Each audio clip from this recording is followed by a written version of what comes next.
Job, chapter 1. In the land of Uz, there lived a man whose name was Job. This man was blameless and upright. He feared God and shunned evil. He had 7 sons and 3 daughters, and he owned 7,000 sheep, 3,000 camels, 500 yoke of oxen, and 500 donkeys, and had a large number of servants. He was the greatest man among all the people of the East. His sons used to take turns holding feasts in their homes, and they would invite their 3 sisters to eat and drink with them. When a period of feasting had run its course, Job would send and have them purified. Early in the morning he would sacrifice a burnt offering for each of them, thinking, "Perhaps my children have sinned and cursed God in their hearts." This was Job's regular custom. One day the angels came to present themselves before the Lord, and Satan also came with them. The Lord said to Satan, "Where have you come from?" Satan answered the Lord, "From roaming the earth and going back and forth in it." Then the Lord said to Satan, "Have you considered my servant Job? There is no one on earth like him. He is blameless and upright, a man who fears God and shuns evil." "Does Job fear God for nothing?" Satan replied, "Have you not put a hedge around him and his household and everything he has? You have blessed the work of his hands, so that his flocks and herds are spread throughout the land. But stretch out your hand and strike everything he has, and he will surely curse you to your face." The Lord said to Satan, "Very well, then, everything he has is in your hands, but on the man himself do not lay a finger." Then Satan went out from the presence of the Lord. One day when Job's sons and daughters were feasting and drinking wine at the oldest brother's house, a messenger came to Job and said, "The oxen were plowing and the donkeys were grazing nearby, and the Sabaeans attacked and carried them off. They put the servants to the sword, and I am the only one who has escaped to tell you." While he was still speaking, another messenger came and said, "The fire of God fell from the sky and burned up the sheep and the servants, and I am the only one who has escaped to tell you." While he was still speaking, another messenger came and said, "The Chaldeans formed 3 raiding parties and swept down on your camels and carried them off. They put the servants to the sword, and I am the only one who has escaped to tell you." While he was still speaking, yet another messenger came and said, "Your sons and daughters were feasting and drinking wine at the oldest brother's house, when suddenly a mighty wind swept in from the desert and struck the 4 corners of the house. It collapsed on them, and they are dead, and I am the only one who has escaped to tell you." At this, Job got up and tore his robe and shaved his head. Then he fell to the ground in worship and said, "Naked I came from my mother's womb, and naked I will depart. The Lord gave, and the Lord has taken away. May the name of the Lord be praised." In all this, Job did not sin by charging God with wrongdoing. Chapter 2. On another day, the angels came to present themselves before the Lord, and Satan also came with them to present himself before him. And the Lord said to Satan, "Where have you come from?" Satan answered the Lord, "From roaming through the earth and going back and forth in it." Then the Lord said to Satan, "Have you considered my servant Job? There is no one on earth like him. He is blameless and upright, a man who fears God and shuns evil. And he still maintains his integrity, though you incited me against him to ruin him without any reason." "Skin for skin," Satan replied. "A man will give all he has for his own life. But stretch out your hand and strike his flesh and bones, and he will surely curse you to your face." The Lord said to Satan, "Very well, then, he is in your hands, but you must spare his life." So Satan went out from the presence of the Lord and afflicted Job with painful sores from the soles of his feet to the top of his head. Then Job took a piece of broken pottery and scraped himself with it as he sat among the ashes. His wife said to him, "Are you still holding on to your integrity? Curse God and die." He replied, "You are talking like a foolish woman. Shall we accept good from God and not trouble?" In all this, Job did not sin in what he said. When Job's 3 friends, Eliphaz the Temanite, Bildad the Shuhite, and Zophar the Naamathite, heard about all the troubles that had come upon him, they set out from their homes and met together by agreement to go and sympathize with him and comfort him. When they saw him from a distance, they could hardly recognize him. They began to weep aloud, and they tore their robes and sprinkled dust on their heads. Then they sat on the ground with him for 7 days and 7 nights. No one said a word to him, because they saw how great his suffering was. Chapter 3. After this, Job opened his mouth and cursed the day of his birth. He said, May the day of my birth perish, and the night it was said a boy is born. That day, may it turn to darkness. May God above not care about it. May no light shine upon it. May darkness and deep shadow claim it once more. May a cloud settle over it. May blackness overwhelm its light. That night, may thick darkness seize it. May it not be included among the days of the year, nor be entered in any of the months. May that night be barren. May no shout of joy be heard in it. May those who curse days curse that day. Those who are ready to rouse Leviathan. May its morning stars become dark. May it wait for daylight in vain and not see the first rays of dawn. For it did not shut the doors of the womb on me to hide trouble from my eyes. Why did I not perish at birth and die as I came from the womb? Why were there knees to receive me and breasts that I might be nursed? For now I would be lying down in peace. I would be asleep and at rest with kings and counselors of the earth, who built for themselves places now lying in ruins, with rulers who had gold, who filled their houses with silver. Or why was I not hidden in the ground like a stillborn child, like an infant who never saw the light of day? There the wicked cease from turmoil, and there the weary are at rest. Captives also enjoy their ease. They no longer hear the slave drivers shout. The small and the great are there, and the slave is freed from his master. Why is light given to those in misery, and life to the bitter of soul, to those who long for death that does not come, who search for it more than for hidden treasure, who are filled with gladness and rejoice when they reach the grave? Why is life given to a man whose way is hidden, whom God has hedged in? For sighing comes to me instead of food. My groans pour out like water. What I feared has come upon me. What I dreaded has happened to me. I have no peace, no quietness. I have no rest, but only turmoil. Chapter 4. Then Eliphaz the Temanite replied, If someone ventures a word with you, will you be impatient? But who can keep from speaking? Think how you've instructed many, how you have strengthened feeble hands. Your words have supported those who stumbled. You have strengthened faltering knees. But now trouble comes to you, and you are discouraged. It strikes you, and you are dismayed. Should not your piety be your confidence, and your blameless ways your hope? Consider now, who, being innocent, has ever perished? Where were the upright ever destroyed? As I have observed, those who plow evil and those who sow trouble reap it. At the breath of God they are destroyed.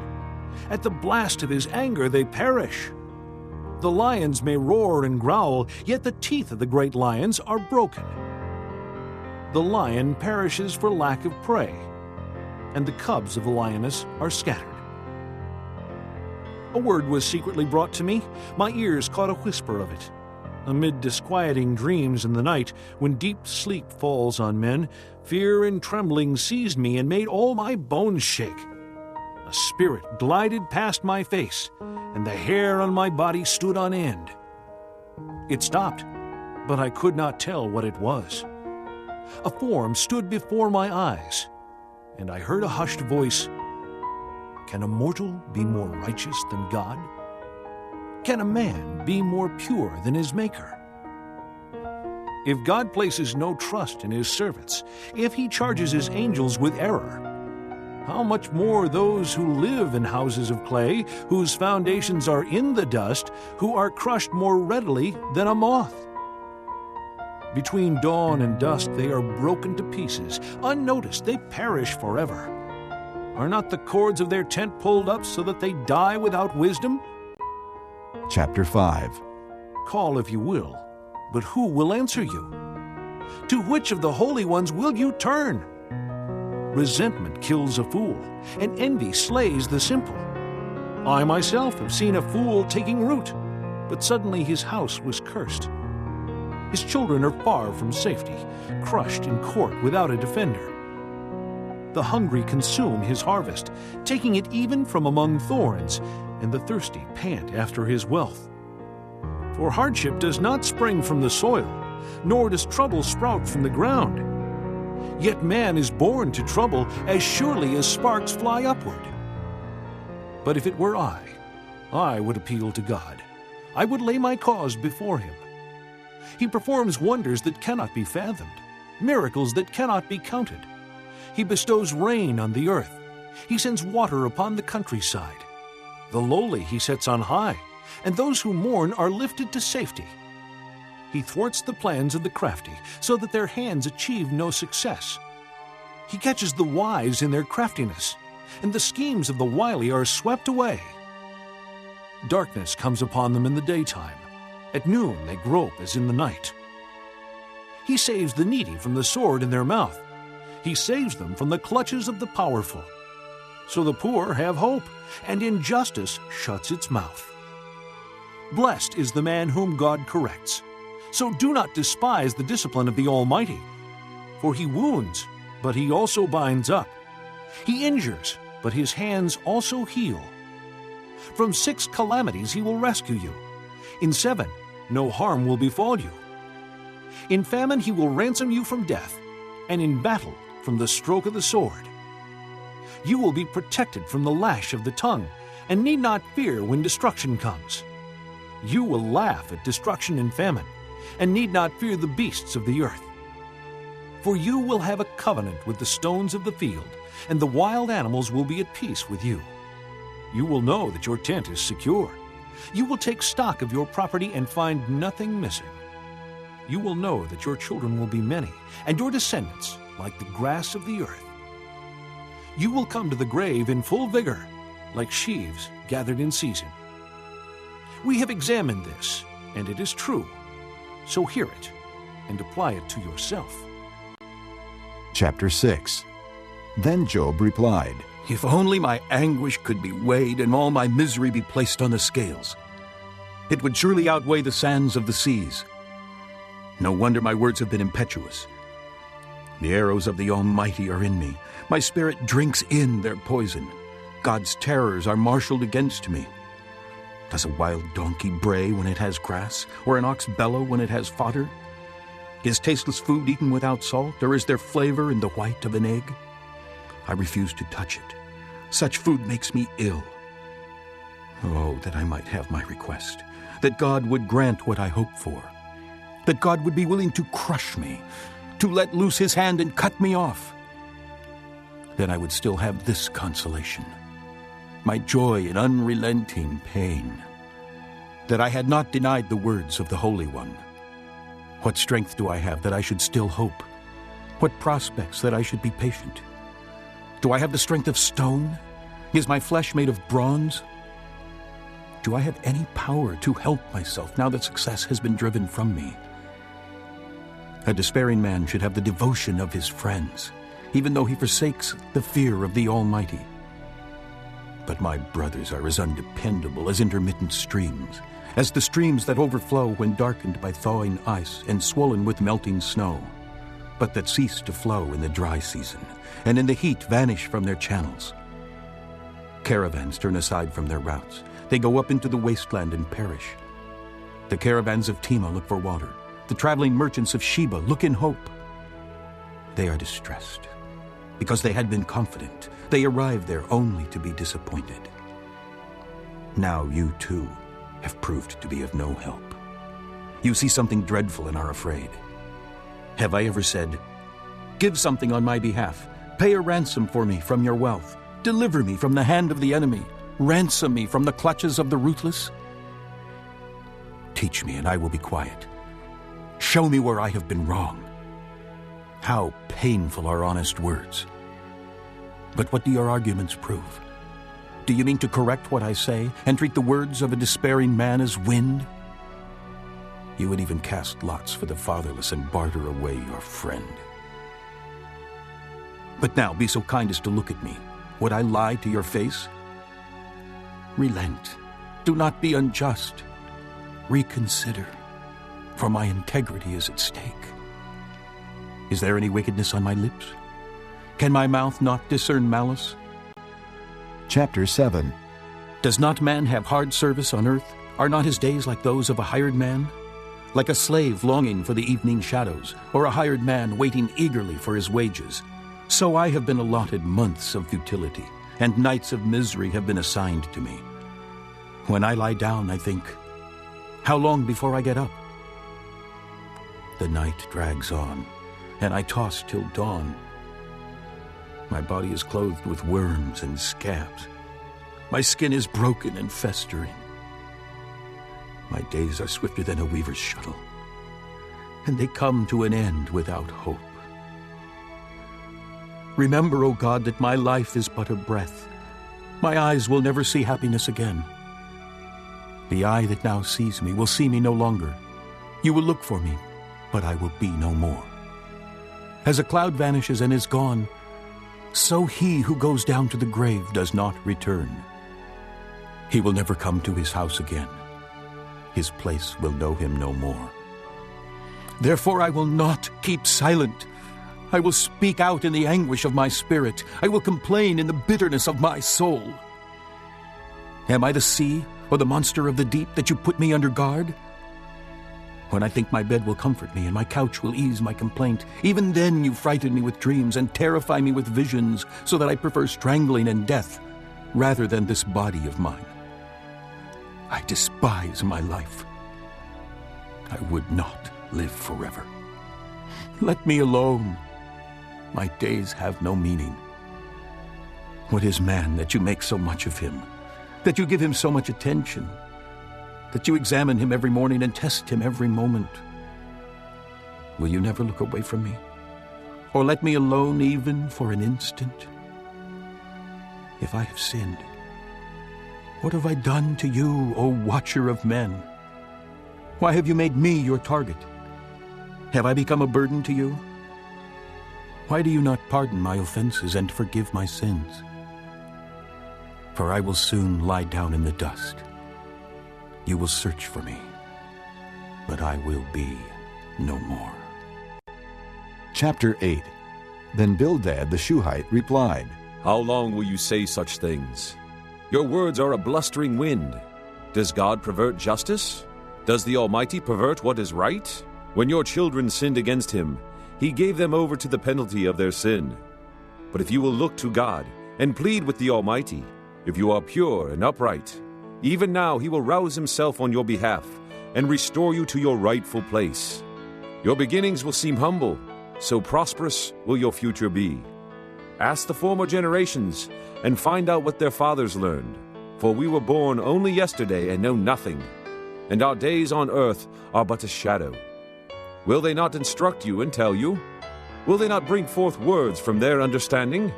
Can papyrus grow tall where there is no marsh? Can reeds thrive without water? While still growing and uncut, they wither more quickly than grass. Such is the destiny of all who forget God. So perishes the hope of the godless. What he trusts in is fragile. What he relies on is a spider's web. He leans on his web, but it gives way. He clings to it, but it does not hold. He is like a well-watered plant in the sunshine, spreading its shoots over the garden. It entwines its roots around a pile of rocks and looks for a place among the stones. But when it is torn from its spot, that place disowns it and says, I never saw you. Surely its life withers away, and from the soil other plants grow. Surely God does not reject a blameless man, or strengthen the hands of evildoers. He will yet fill your mouth with laughter, and your lips with shouts of joy. Your enemies will be clothed in shame, and the tents of the wicked will be no more. Chapter 9. Then Job replied, Indeed, I know that this is true. But how can a mortal be righteous before God? Though one wished to dispute with him, he could not answer him 1 time out of 1,000. His wisdom is profound, his power is vast. Who has resisted him and come out unscathed? He moves mountains without their knowing it. He overturns them in his anger. He shakes the earth from its place and makes its pillars tremble. He speaks to the sun, and it does not shine. He seals off the light of the stars. He alone stretches out the heavens and treads on the waves of the sea. He is the maker of the Bear and Orion, the Pleiades and the constellations of the south. He performs wonders that cannot be fathomed, miracles that cannot be counted. When he passes me, I cannot see him. When he goes by, I cannot perceive him. If he snatches away, who can stop him? Who can say to him, "What are you doing?" God does not restrain his anger. Even the cohorts of Rahab cowered at his feet. How then can I dispute with him? How can I find words to argue with him? Though I were innocent, I could not answer him. I could only plead with my judge for mercy. Even if I summoned him and he responded, I do not believe he would give me a hearing. He would crush me with a storm and multiply my wounds for no reason. He would not let me regain my breath, but would overwhelm me with misery. If it is a matter of strength, he is mighty. If it is a matter of justice, who will summon him? Even if I were innocent, my mouth would condemn me. If I were blameless, it would pronounce me guilty. Although I am blameless, I have no concern for myself. I despise my own life. It is all the same. That is why I say, he destroys both the blameless and the wicked. When a scourge brings sudden death, he mocks the despair of the innocent. When a land falls into the hands of the wicked, he blindfolds its judges. If it is not he, then who is it? My days are swifter than a runner. They fly away without a glimpse of joy. They skim past like boats of papyrus, like eagles swooping down on their prey. If I say, I will forget my complaint, I will change my expression and smile, I still dread all my sufferings, for I know you will not hold me innocent. Since I am already found guilty, why should I struggle in vain? Even if I washed myself with soap and my hands with washing soda, you would plunge me into a slime pit so that even my clothes would detest me. He is not a man like me that I might answer him, that we might confront each other in court. If only there were someone to arbitrate between us, to lay his hand upon us both. Someone to remove God's rod from me, so that his terror would frighten me no more. Then I would speak up without fear of him. But as it now stands with me, I cannot. Chapter 10. I loathe my very life. Therefore I will give free rein to my complaint and speak out in the bitterness of my soul. I will say to God, do not condemn me, but tell me what charges you have against me. Does it please you to oppress me, to spurn the work of your hands while you smile on the schemes of the wicked? Do you have eyes of flesh? Do you see as a mortal sees? Are your days like those of a mortal, or your years like those of a man, that you must search out my faults and probe after my sin? Though you know that I am not guilty, and that no one can rescue me from your hand. Your hands shaped me and made me. Will you now turn and destroy me? Remember that you molded me like clay. Will you now turn me to dust again? Did you not pour me out like milk and curdle me like cheese? Clothe me with skin and flesh and knit me together with bones and sinews. You gave me life and showed me kindness, and in your providence watched over my spirit. But this is what you concealed in your heart, and I know that this was in your mind. If I sinned, you would be watching me and would not let my offense go unpunished. If I am guilty, woe to me. Even if I am innocent, I cannot lift my head, for I am full of shame and drowned in my affliction. If I hold my head high, you stalk me like a lion, and again display your awesome power against me. You bring new witnesses against me and increase your anger toward me. Your forces come against me, wave upon wave. Why then did you bring me out of the womb? I wish I had died before any eye saw me. If only I had never come into being, or had been carried straight from the womb to the grave. Are not my few days almost over? Turn away from me so I can have a moment's joy before I go to the place of no return. to the land of gloom and deep shadow, to the land of deepest night, of deep shadow and disorder, where even the light is like darkness. Chapter 11. Then Zophar the Naamathite replied, Are all these words to go unanswered? Is this talker to be vindicated? Will your idle talk reduce men to silence? Will no one rebuke you when you mock? You say to God, My beliefs are flawless, and I am pure in your sight. Oh, how I wish that God would speak, that he would open his lips against you, and disclose to you the secrets of wisdom, for true wisdom has two sides. Know this, God has even forgotten some of your sin. Can you fathom the mysteries of God? Can you probe the limits of the Almighty? They are higher than the heavens.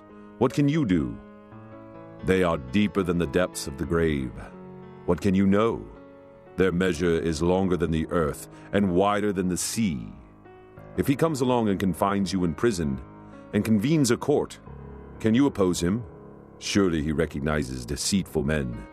And when he sees evil, does he not take note? But a witless man can no more become wise than a wild donkey's colt can be born a man. Yet if you devote your heart to him and stretch out your hands to him, if you put away the sin that is in your hand and allow no evil to dwell in your tent, then you will lift up your face without shame. You will stand firm and without fear. You will surely forget your trouble, recalling it only as waters gone by. Life will be brighter than noonday, and darkness will become like morning. You will be secure because there is hope. You will look about you and take your rest in safety. You will lie down with no one to make you afraid, and many will court your favor. But the eyes of the wicked will fail, and escape will elude them. Their hope will become a dying gasp. Chapter 12. Then Job replied, Doubtless you are the people, and wisdom will die with you.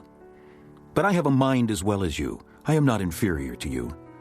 Who does not know all these things? I have become a laughing stock to my friends, though I called upon God and he answered. A mere laughing stock, though righteous and blameless. Men at ease have contempt for misfortune as the fate of those whose feet are slipping. The tents of marauders are undisturbed, and those who provoke God are secure. Those who carry their God in their hands. But ask the animals, and they will teach you. Or the birds of the air, and they will tell you. Or speak to the earth, and it will teach you. Or let the fish of the sea inform you. Which of these does not know that the hand of the Lord has done this? In his hand is the life of every creature, and the breath of all mankind. Does not the ear test words as the tongue tastes food? Is not wisdom found among the aged? Does not long life bring understanding? To God belong wisdom and power. Counsel and understanding are his. What he tears down cannot be rebuilt. The man he imprisons cannot be released. If he holds back the waters, there is drought. If he lets them loose, they devastate the land. To him belong strength and victory. Both deceived and deceiver are his. He leads counselors away stripped and makes fools of judges. He takes off the shackles put on by kings and ties a loincloth around their waist. He leads priests away stripped and overthrows men long established. He silences the lips of trusted advisers and takes away the discernment of elders. He pours contempt on nobles and disarms the mighty. He reveals the deep things of darkness and brings deep shadows into the light. He makes nations great and destroys them. He enlarges nations and disperses them. He deprives the leaders of the earth of their reason. He sends them wandering through a trackless waste. They grope in darkness with no light. He makes them stagger like drunkards. Chapter 13. My eyes have seen all this. My ears have heard and understood it. What you know, I also know. I am not inferior to you. But I desire to speak to the Almighty and to argue my case with God. You, however, smear me with lies. You are worthless physicians, all of you. If only you would be altogether silent. For you, that would be wisdom. Hear now my argument. Listen to the pleas of my lips. Will you speak wickedly on God's behalf? Will you speak deceitfully for him? Will you show him partiality? Will you argue the case for God? Would it turn out well if he examined you? Could you deceive him as you might deceive men? He would surely rebuke you if you secretly showed partiality. Would not his splendor terrify you? Would not the dread of him fall on you? Your maxims are proverbs of ashes. Your defenses are defenses of clay. Keep silent, and let me speak. Then let come to me what may. Why do I put myself in this jeopardy and take my life in my hands? Though he slay me, yet will I hope in him. I will surely defend my ways to his face. Indeed, this will turn out for my deliverance, for no godless man would dare come before him. Listen carefully to my words. Let your ears take in what I say. Now that I have prepared my case, I know I will be vindicated. Can anyone bring charges against me? If so, I will be silent and die. Only grant me these two things, O God, and then I will not hide from you. Withdraw your hand far from me, and stop frightening me with your terrors. Then summon me, and I will answer. Or let me speak, and you reply. How many wrongs and sins have I committed? Show me my offense and my sin. Why do you hide your face and consider me your enemy? Will you torment a wind-blown leaf? Will you chase after dry chaff? For you write down bitter things against me and make me inherit the sins of my youth. You fasten my feet in shackles. You keep close watch on all my paths by putting marks on the soles of my feet. So man wastes away like something rotten, like a garment eaten by moths. Chapter 14. Man born of woman is of few days and full of trouble. He springs up like a flower and withers away. Like a fleeting shadow, he does not endure. Do you fix your eye on such a one? Will you bring him before you for judgment? Who can bring what is pure from the impure? No one. Man's days are determined. You have decreed the number of his months. You have set limits he cannot exceed. So look away from him, and let him alone, till he has put in his time like a hired man. At least there is hope for a tree. If it is cut down, it will sprout again, and its new shoots will not fail. Its roots may grow old in the ground, and its stump die in the soil. Yet at the scent of water it will bud and put forth shoots like a plant. But man dies and is laid low. He breathes his last and is no more. As water disappears from the sea, or a riverbed becomes parched and dry, so man lies down and does not rise. Till the heavens are no more, men will not awake or be roused from their sleep. If only you would hide me in the grave and conceal me till your anger has passed. If only you would set me a time and then remember me. If a man dies, will he live again? All the days of my hard service I will wait for my renewal to come. You will call, and I will answer you. You will long for the creature your hands have made. Surely then you will count my steps, but not keep track of my sin. My offenses will be sealed up in a bag. You will cover over my sin. But as a mountain erodes and crumbles, and as a rock is moved from its place, as water wears away stones and torrents wash away the soil, so you destroy man's hope. You overpower him once for all, and he is gone. You change his countenance and send him away. If his sons are honored, he does not know it. If they are brought low, he does not see it. He feels but the pain of his own body and mourns only for himself. Chapter 15. Then Eliphaz the Temanite replied, Would a wise man answer with empty notions or fill his belly with the hot east wind? Would he argue with useless words, with speeches that have no value? But you even undermine piety and hinder devotion to God. Your sin prompts your mouth. You adopt the tongue of the crafty. Your own mouth condemns you, not mine. Your own lips testify against you. Are you the first man ever born? Were you brought forth before the hills? Do you listen in on God's counsel?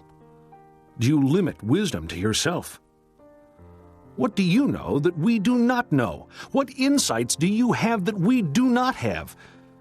The gray-haired and the aged are on our side, men even older than your father. Are God's consolations not enough for you, words spoken gently to you? Why has your heart carried you away? And why do your eyes flash, so that you vent your rage against God and pour out such words from your mouth? What is man that he could be pure, or one born of woman that he could be righteous? If God places no trust in his holy ones, if even the heavens are not pure in his eyes, how much less man who is vile and corrupt, who drinks up evil like water? Listen to me, and I will explain to you. Let me tell you what I have seen, what wise men have declared, hiding nothing received from their fathers, to whom alone the land was given when no alien passed among them. All his days the wicked man suffers torment, the ruthless through all the years stored up for him. Terrifying sounds fill his ears. When all seems well, marauders attack him. He despairs of escaping the darkness. He is marked for the sword. He wanders about, food for vultures. He knows the day of darkness is at hand.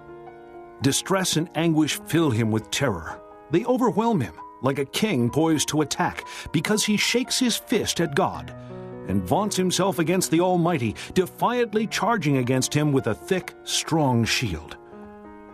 Though his face is covered with fat and his waist bulges with flesh, he will inhabit ruined towns and houses where no one lives, houses crumbling to rubble.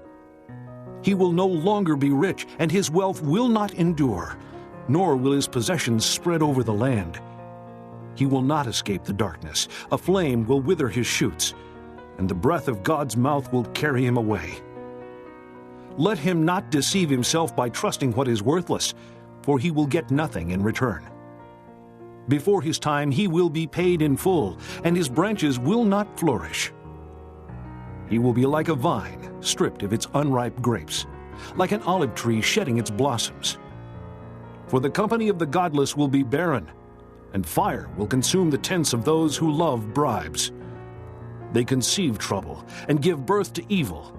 Their womb fashions deceit. Chapter 16. Then Job replied, I have heard many things like these. Miserable comforters are you all. Will your long-winded speeches never end? What ails you that you keep on arguing? I also could speak like you, if you were in my place. I could make fine speeches against you and shake my head at you. But my mouth would encourage you. Comfort from my lips would bring you relief. Yet if I speak, my pain is not relieved. And if I refrain, it does not go away. Surely, O God, you have worn me out. You have devastated my entire household. You have bound me, and it has become a witness. My gauntness rises up and testifies against me. God assails me and tears me in his anger and gnashes his teeth at me. My opponent fastens on me his piercing eyes. Men open their mouths to jeer at me. They strike my cheek in scorn and unite together against me. God has turned me over to evil men and thrown me into the clutches of the wicked. All was well with me, but he shattered me. He seized me by the neck and crushed me. He has made me his target. His archers surround me. Without pity, he pierces my kidneys and spills my gall on the ground. Again and again, he bursts upon me. He rushes at me like a warrior. I have sewed sackcloth over my skin and buried my brow in the dust. My face is red with weeping. Deep shadows ring my eyes. Yet my hands have been free of violence, and my prayer is pure. O earth, do not cover my blood. May my cry never be laid to rest. Even now my witness is in heaven. My advocate is on high. My intercessor is my friend as my eyes pour out tears to God. On behalf of a man, he pleads with God as a man pleads for his friend. Only a few years will pass before I go on the journey of no return. Chapter 17. My spirit is broken. My days are cut short. The grave awaits me. Surely mockers surround me. My eyes must dwell on their hostility. Give me, O God, the pledge you demand. Who else will put up security for me? You have closed their minds to understanding. Therefore you will not let them triumph. If a man denounces his friends for reward, the eyes of his children will fail. God has made me a byword to everyone, a man in whose face people spit. My eyes have grown dim with grief. My whole frame is but a shadow. Upright men are appalled at this. The innocent are aroused against the ungodly. Nevertheless, the righteous will hold to their ways, and those with clean hands will grow stronger. But come on, all of you, try again. I will not find a wise man among you. My days have passed, my plans are shattered, and so are the desires of my heart. These men turn night into day. In the face of darkness they say, light is near. If the only home I hope for is the grave, if I spread out my bed in darkness, if I say to corruption, you are my father, and to the worm, my mother or my sister, where then is my hope? Who can see any hope for me? Will it go down to the gates of death? Will we descend together into the dust? Chapter 18. Then Bildad the Shuhite replied, When will you end these speeches? Be sensible, and then we can talk. Why are we regarded as cattle and considered stupid in your sight? You who tear yourself to pieces in your anger, is the earth to be abandoned for your sake? Or must the rocks be moved from their place? The lamp of the wicked is snuffed out. The flame of his fire stops burning. The light in his tent becomes dark. The lamp beside him goes out. The vigor of his step is weakened. His own schemes throw him down. His feet thrust him into a net, and he wanders into its mesh. A trap seizes him by the heel. A snare holds him fast. A noose is hidden for him on the ground. A trap lies in his path. Terrors startle him on every side and dog his every step. Calamity is hungry for him. Disaster is ready for him when he falls. It eats away parts of his skin. Death's firstborn devours his limbs. He is torn from the security of his tent and marched off to the king of terrors. Fire resides in his tent. Burning sulfur is scattered over his dwelling. His roots dry up below, and his branches wither above. The memory of him perishes from the earth. He has no name in the land. He is driven from light into darkness, and is banished from the world. He has no offspring or descendants among his people, no survivor where once he lived. Men of the West are appalled at his fate. Men of the East are seized with horror. Surely such is the dwelling of an evil man. Such is the place of one who knows not God. Chapter 19. Then Job replied, How long will you torment me and crush me with words? 10 times now you have reproached me. Shamelessly you attack me. If it is true that I have gone astray, my error remains my concern alone. If indeed you would exalt yourselves above me and use my humiliation against me, then know that God has wronged me and drawn his net around me. Though I cry, I have been wronged, I get no response. Though I call for help, there is no justice. He has blocked my way so I cannot pass. He has shrouded my paths in darkness. He has stripped me of my honor and removed the crown from my head. He tears me down on every side till I am gone. He uproots my hope like a tree. His anger burns against me. He counts me among his enemies. His troops advance in force. They build a siege ramp against me and encamp around my tent. He has alienated my brothers from me. My acquaintances are completely estranged from me. My kinsmen have gone away. My friends have forgotten me. My guests and my maidservants count me a stranger. They look upon me as an alien. I summon my servant, but he does not answer, though I beg him with my own mouth. My breath is offensive to my wife. I am loathsome to my own brothers. Even the little boys scorn me. When I appear, they ridicule me. All my intimate friends detest me. Those I love have turned against me. I am nothing but skin and bones. I have escaped with only the skin of my teeth. Have pity on me, my friends. Have pity, for the hand of God has struck me. Why do you pursue me as God does? Will you never get enough of my flesh? Oh, that my words were recorded, that they were written on a scroll, that they were inscribed with an iron tool on lead, or engraved in rock forever. I know that my Redeemer lives, and that in the end he will stand upon the earth. And after my skin has been destroyed, yet in my flesh I will see God.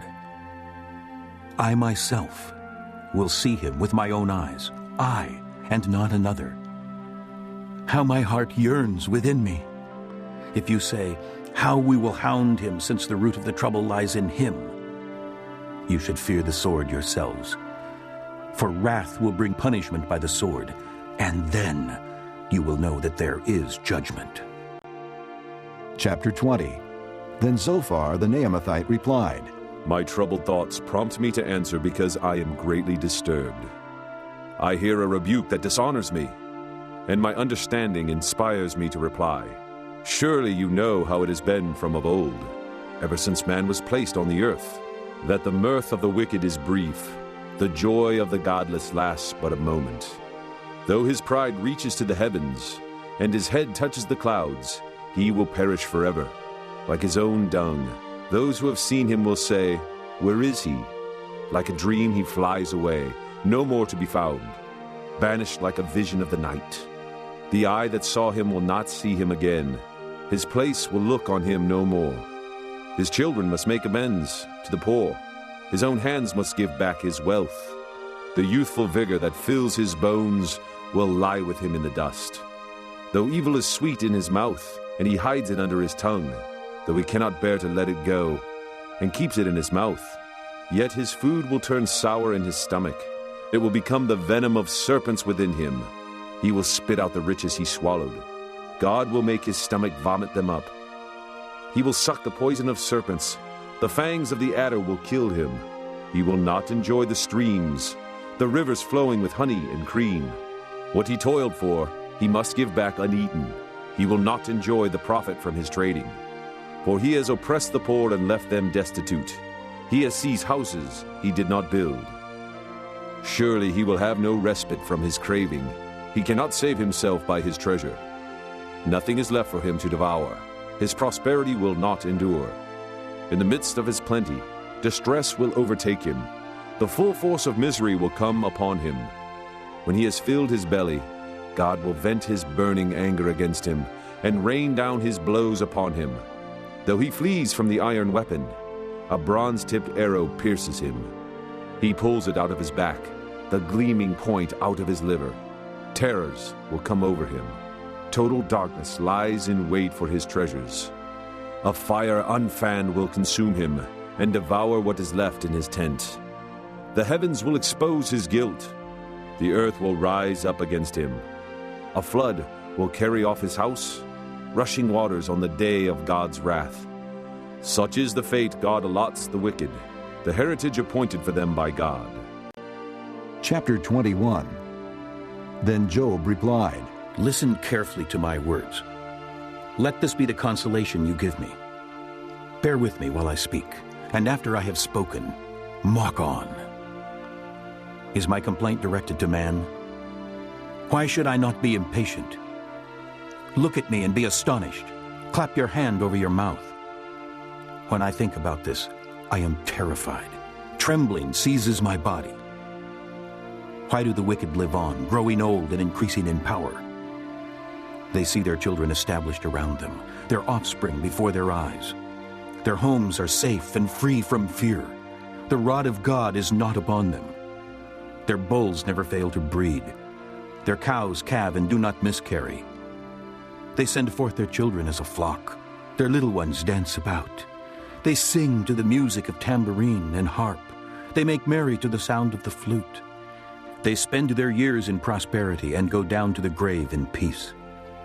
Yet they say to God, "Leave us alone. We have no desire to know your ways. Who is the Almighty that we should serve him? What would we gain by praying to him?" But their prosperity is not in their own hands. So I stand aloof from the counsel of the wicked. Yet how often is the lamp of the wicked snuffed out? How often does calamity come upon them, the fate God allots in his anger? How often are they like straw before the wind, like chaff swept away by a gale? It is said, God stores up a man's punishment for his sons. Let him repay the man himself, so that he will know it. Let his own eyes see his destruction. Let him drink of the wrath of the Almighty. For what does he care about the family he leaves behind when his allotted months come to an end? Can anyone teach knowledge to God, since he judges even the highest? One man dies in full vigor, completely secure and at ease, his body well-nourished, his bones rich with marrow. Another man dies in bitterness of soul, never having enjoyed anything good.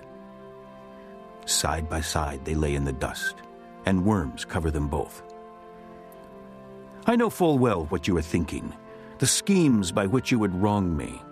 You say, "Where now is the great man's house, the tents where wicked men lived?" Have you never questioned those who travel? Have you paid no regard to their accounts? That the evil man is spared from the day of calamity, that he is delivered from the day of wrath. Who denounces his conduct to his face? Who repays him for what he has done? He is carried to the grave, and watch is kept over his tomb. The soil in the valley is sweet to him. All men follow after him, and a countless throng goes before him. So how can you console me with your nonsense? Nothing is left of your answers but falsehood. Chapter 22. Then Eliphaz the Temanite replied, Can a man be of benefit to God? Can even a wise man benefit him? What pleasure would it give the Almighty if you were righteous? What would he gain if your ways were blameless? Is it for your piety that he rebukes you and brings charges against you? Is not your wickedness great? Are not your sins endless? You demanded security from your brothers for no reason. You stripped men of their clothing, leaving them naked. You gave no water to the weary, and you withheld food from the hungry, though you were a powerful man, owning land, an honored man, living on it. And you sent widows away empty-handed and broke the strength of the fatherless. That is why snares are all around you, why sudden peril terrifies you, why it is so dark you cannot see, and why a flood of water covers you. Is not God in the heights of heaven? And see how lofty are the highest stars. Yet you say, What does God know? Does he judge through such darkness? Thick clouds veil him, so he does not see us as he goes about in the vaulted heavens. Will you keep to the old path that evil men have trod? They were carried off before their time, their foundations washed away by a flood. They said to God, Leave us alone. What can the Almighty do to us? Yet it was he who filled their houses with good things. So I stand aloof from the counsel of the wicked. The righteous see their ruin and rejoice. The innocent mock them, saying, Surely our foes are destroyed, and fire devours their wealth. Submit to God and be at peace with him. In this way prosperity will come to you.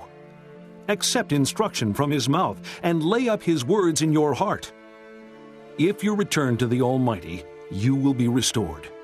If you remove wickedness far from your tent, and assign your nuggets to the dust, your gold of Ophir to the rocks in the ravines, then the Almighty will be your gold, the choicest silver for you. Surely then you will find delight in the Almighty, and will lift up your face to God. You will pray to him, and he will hear you, and you will fulfill your vows. What you decide on will be done, and light will shine on your ways. When men are brought low and you say, Lift them up, then he will save the downcast. He will deliver even one who is not innocent, who will be delivered through the cleanness of your hands. Chapter 23. Then Job replied, Even today my complaint is bitter. His hand is heavy, in spite of my groaning. If only I knew where to find him. If only I could go to his dwelling. I would state my case before him and fill my mouth with arguments. I would find out what he would answer me and consider what he would say. Would he oppose me with great power? No, he would not press charges against me. There an upright man could present his case before him, and I would be delivered forever from my judge. But if I go to the east, he is not there. If I go to the west, I do not find him. When he is at work in the north, I do not see him. When he turns to the south, I catch no glimpse of him. But he knows the way that I take. When he has tested me, I will come forth as gold. My feet have closely followed his steps. I have kept to his way without turning aside. I have not departed from the commands of his lips. I have treasured the words of his mouth more than my daily bread. But he stands alone, and who can oppose him? He does whatever he pleases. He carries out his decree against me, and many such plans he still has in store. That is why I am terrified before him. When I think of all this, I fear him. God has made my heart faint. The Almighty has terrified me. Yet I am not silenced by the darkness, by the thick darkness that covers my face. Chapter 24. Why does the Almighty not set times for judgment? Why must those who know him look in vain for such days? Men move boundary stones, they pasture flocks they have stolen, they drive away the orphan's donkey and take the widow's ox in pledge. They thrust the needy from the path and force all the poor of the land into hiding. Like wild donkeys in the desert, the poor go about their labor of foraging food. The wasteland provides food for their children. They gather fodder in the fields and glean in the vineyards of the wicked. Lacking clothes, they spend the night naked. They have nothing to cover themselves in the cold. They are drenched by mountain rains and hug the rocks for lack of shelter. The fatherless child is snatched from the breast. The infant of the poor is seized for a debt. Lacking clothes, they go about naked. They carry the sheaves, but still go hungry. They crush olives among the terraces. They tread the wine presses, yet suffer thirst. The groans of the dying rise from the city, and the souls of the wounded cry out for help. But God charges no one with wrongdoing. There are those who rebel against the light, who do not know its ways or stay in its paths. When daylight is gone, the murderer rises up and kills the poor and needy. In the night he steals forth like a thief. The eye of the adulterer watches for dusk. He thinks, no eye will see me. And he keeps his face concealed. In the dark, men break into houses, but by day they shut themselves in. They want nothing to do with the light. For all of them, deep darkness is their morning. They make friends with the terrors of darkness. Yet they are foam on the surface of the water. Their portion of the land is cursed so that no one goes into the vineyards. As heat and drought snatch away the melted snow, so the grave snatches away those who have sinned. The womb forgets them. The worm feasts on them. Evil men are no longer remembered, but are broken like a tree. They prey on the barren and the childless woman, and to the widow show no kindness. But God drags away the mighty by his power.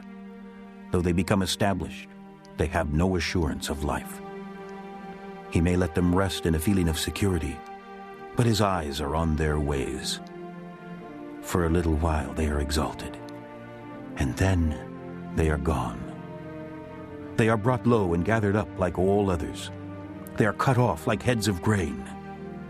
If this is not so, who can prove me false and reduce my words to nothing?